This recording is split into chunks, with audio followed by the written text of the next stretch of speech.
नमस्कार दोस्तों, मैं इस चैनल के माध्यम से इकोनॉमी स्पेसिफिक, सेक्टर स्पेसिफिक और स्टॉक स्पेसिफिक न्यूज़ को लाता रहता हूं तथा समय समय पर जो न्यूज़ इम्पोर्टेंट होती हैं या जो मुझे लगता है कि न्यूज़ इम्पोर्टेंट हैं उनको मैं डिस्कस करता रहता हूं। तो इसी क्रम में आज हम कुछ न्यूज़ों को डिस्कस करेंगे। कुछ ऐसी न्यूज़ आई हैं जिनको डिस्कस करेंगे जो मुझे लगता है कि वो महत्वपूर्ण है। ये न्यूज़ ये है कि जो आरबीआई है, आरबीआई ने बैंकिंग्स और नॉन बैंकिंग फाइनेंशियल कॉरपोरेशंस जो लोन प्रोवाइड कराते हैं उनके लिए एक नए रूट को प्रपोज किया है बैड लोन से निजात पाने के लिए, बैड लोन्स को कम करने के लिए।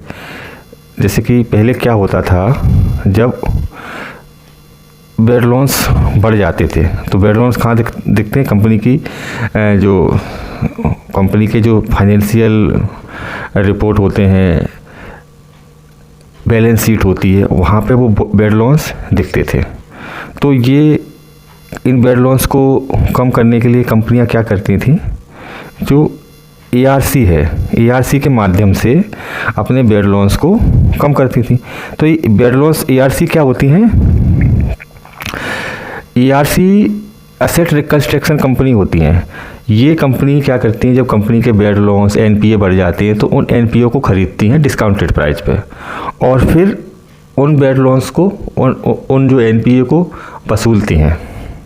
तो अब सरकार का ये कहना है कि एक नया रूट और सरकार दे रही है कि ये तो है, इसके अलावा भी क्या कह रही है कि अपने जो जितने भी बैड लोन्स हैं उनको बताओ और ऐसे इन्वेस्टर को दे दो जो स्पेशल पर्पज एंटिटी के तौर पर बनाए गए हैं और उन्हें स्पेशल फर्म रेगुलेट कर रही है।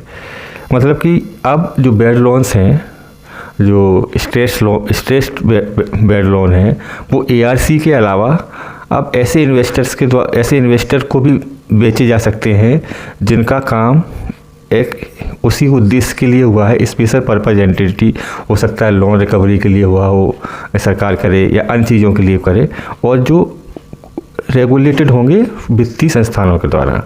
तो ये एक बहुत अच्छा कदम माना जा रहा है आरबीआई का, क्योंकि अगर ये स्कीम आरबीआई लागू करती है, अभी तो आरबीआई ने स्कीम को प्रपोज किया है, अगर लागू कर देती है स्कीम तो बैंकों को काफ़ी बेनिफिट होगा। बैंकों को अब एआरसी के भरोसे नहीं रहना पड़ेगा, बैंकों का खुद का एक दूसरा ऑप्शन खुल जाएगा कि अपने बैड लोन्स को वहाँ से रिकवर कर सकें।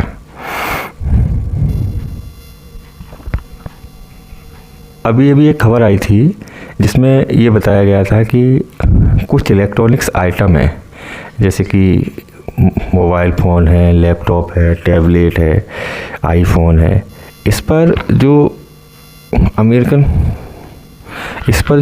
गवर्नमेंट है, अमेरिकन गवर्नमेंट ने कुछ समय के लिए जो रेसिप्रोकल टैरिफ है उनको होल्ड किया है, लेकिन ये परमानेंट नहीं है। अब इससे हुआ क्या है कि जो आईफोन, लैपटॉप जो इंडिया से एक्सपोर्ट होते हैं उनकी कॉस्ट चाइना के कंपैरिजन में 20% कम पड़ रही है यूएस में।